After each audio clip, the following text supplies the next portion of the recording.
ಮೈಸೂರಿನ cyber ಖದೀಮರ gang ಬಂಧನ ಪ್ರಕರಣಕ್ಕೆ ಸಂಬಂಧಪಟ್ಟ ಹಾಗೆ ವಿಚಾರಣೆಯ ಸಂದರ್ಭದಲ್ಲಿ ಸ್ಫೋಟಕ ವಿಚಾರಗಳನ್ನು ಆರೋಪಿಗಳು ಬಾಯ್ಬಿಟ್ಟಿದ್ದಾರೆ.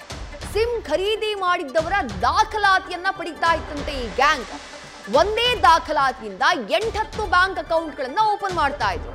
ಸುಮಾರು 11 ಬ್ಯಾಂಕ್ಗಳಲ್ಲಿ 48 ಅಕೌಂಟ್ಗಳನ್ನ ಈ ಖದೀಮರು ಬೇರೆ ಯಾರದ್ದೋ ನಂಬರ್ನ ಸಿಮ್ ದಾಖಲೆಗಳನ್ನ ಬಳಸಿ ಓಪನ್ ಮಾಡಿದ್ರು. ದುಬೈನಲ್ಲಿ ಬಿಸ್ನೆಸ್ ಮಾಡ್ತಾ ಇದ್ದೀವಿ ಅಂತ ಹೇಳಿ ಹಲವರಿಗೆ ಟೋಪಿಯನ್ನ ಹಾಕಿದ್ರು.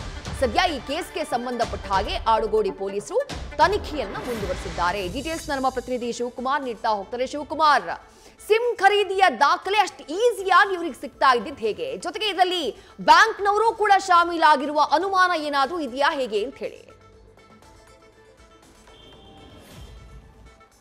ಸದ್ಯ 7 ಜನ ಆರೋಪಿಗಳನ್ನ ಬಂಧಿಸಿ ವಿಚಾರಣೆ ಮಾಡುವಂತ ಕೆಲಸವನ್ನ ಆಡುಗೋಡಿ ಪೊಲೀಸರು ಮಾಡ್ತಿರುವಂತದ್ದು. ಬಂಧಿತ 7 ಜನ ಆರೋಪಿಗಳನ್ನ 4 ದಿನಗಳ ಕಾಲ ಪೊಲೀಸ್ ಕಸ್ಟಡಿಗೆ ಪಡ್ಕೊಂಡು ಅವರನ್ನ ವಿಚಾರಣೆ ಮಾಡುವಂತ ಕೆಲಸವನ್ನ ಒಂದ್ ಕಡೆ ಪೊಲೀಸ್ ಅಧಿಕಾರಿಗಳು ಮಾಡ್ತಿರುವಂತದ್ದು. ಇಲ್ಲಿ ಪ್ರಮುಖವಾಗಿ ಆರೋಪಿಗಳು ಬಂಧಿತ ಎಲ್ಲ 7 ಜನ ಆರೋಪಿಗಳೇನಿದ್ರೆ ಇವರು 7 ಜನ ಆರೋಪಿಗಳು ಕೂಡ ಮೈಸೂರಿನ ಮಂಡಿ ಮೊಹಲ್ಲಾದ ನಿವಾಸಿಗಳು. ಇವರು ಪ್ರಮುಖವಾಗಿ ಇನ್ಸ್ಟಾಗ್ರಾಮ್, ಫೇಸ್ಬುಕ್ ನಲ್ಲಿ ಐಷಾರಾಮಿಯಾಗಿ ಯಾರೆಲ್ಲ ಲೈಫ್ ಲೀಡ್ ಅನ್ನ ಮಾಡ್ತಿರ್ತಾರೆ ಅವ್ರಗಳನ್ನ ಟಾರ್ಗೆಟ್ ಮಾಡ್ತಾರೆ. ಜೊತೆಗೆ ಅವ್ರಿಗೆ ಮೆಸೇಜ್ ಮಾಡುವಂತ ಕೆಲಸವನ್ನು ಕೂಡ ಮಾಡ್ತಾರೆ. ನಾವು ದುಬೈನಲ್ಲಿ ಬಿಸ್ನೆಸ್ ಅನ್ನ ಮಾಡ್ಕೊಂಡಿದ್ದೀವಿ, ನಾವು ಕೂಡ ಕರ್ನಾಟಕದವರು, ಬೆಂಗಳೂರಿನವರು ಅಂತೇಳಿ ಪರಿಚಯ ಮಾಡ್ಕೊಳ್ಳುವಂಥದ್ದು.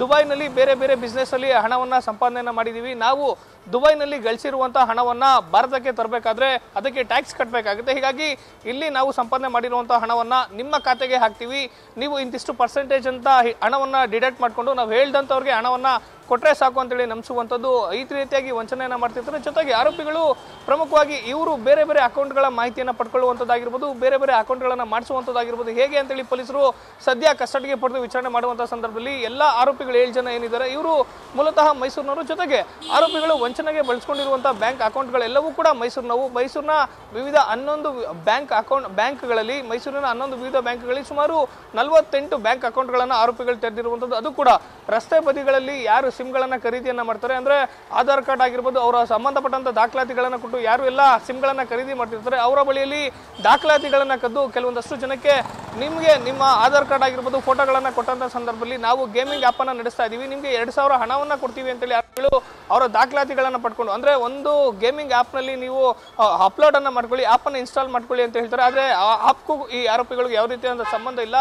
ಒಂದ್ ಕಡೆ ಗೇಮಿಂಗ್ ಆಪ್ ನಲ್ಲಿ ದಾಖಲಾತಿಗಳನ್ನ ಕಲೆಕ್ಟ್ ಮಾಡ್ತಾರೆ, ಮತ್ತೊಂದ್ ಕಡೆ ರಸ್ತೆ ಬದಿಯಲ್ಲಿ ಸಿಮ್ಗಳನ್ನ ಮಾರಾಟ ಮಾಡುವಂತ ಸಂದರ್ಭದಲ್ಲಿ ಅಮಾಯಕರ ದಾಖಲಾತಿಗಳನ್ನ ಬಳಸಿಕೊಂಡು ಮೈಸೂರಿನ ಸುಮಾರು ವಿವಿಧ 11 ಬ್ಯಾಂಕ್ಗಳಲ್ಲಿ 48 ಅಕೌಂಟ್ಗಳನ್ನ ತೆರೆದಿರುವಂತದ್ದು ಸದ್ಯ ಪೊಲೀಸ್ ವಿಚಾರಣೆಯಲ್ಲಿ ಗೊತ್ತಾಗಿರುವಂತದ್ದು. ಆರೋಪಿಗಳ ಈ ರೀತಿಯಾದ ಕೃತ್ಯಕ್ಕೆ ಅಂದ್ರೆ ಒಂದೇ ದಾಖಲಾತಿಗೆ ಓರ್ವ ವ್ಯಕ್ತಿಗೆ ಸಂಬಂಧಪಟ್ಟಂತ ಒಂದೇ ದಾಖಲಾತಿಯಲ್ಲಿ ಮೈಸೂರಿನ 8 ಕಡೆಗಳಲ್ಲಿ ಅಕೌಂಟ್ಗಳನ್ನು ಓಪನ್ ಮಾಡಿಕೊಂಡು ಆ ಅಕೌಂಟ್ಗಳಲ್ಲಿ ಬೇನಾಮಿ ಟ್ರಾನ್ಸಾಕ್ಷನ್ ಮಾಡಿರುವಂತದ್ದು ಸದ್ಯ ಪೊಲೀಸ್ ವಿಚಾರಣೆಯಲ್ಲಿ ಗೊತ್ತಾಗಿರುವಂತದ್ದು. ತನಿಖೆಯ ಮುಂದಿನ ಭಾಗವಾಗಿ ಸದ್ಯ ಬ್ಯಾಂಕ್ ಸಿಬ್ಬಂದಿ ಏನಿದ್ದಾರೆ ಅವ್ರಿಗೂ ಕೂಡ ನೋಟಿಸ್ ಕೊಟ್ಟು ವಿಚಾರಣೆಗೆ ಕರೀಲಿಕ್ಕೆ ಆಡುಗೋಡಿ ಪೊಲೀಸರು ಸಿದ್ಧತೆಯನ್ನು ನಡೆಸಿಕೊಂಡಿರುವಂತದ್ದು. ವಿದ್ಯಾಶ್ರೀ, ನ್ಯೂಸ್ ಫಸ್ಟ್ ನಿರ್ಭೀತಿಯಿಂದ ನಿಮ್ಮ ಪರವಾಗಿ.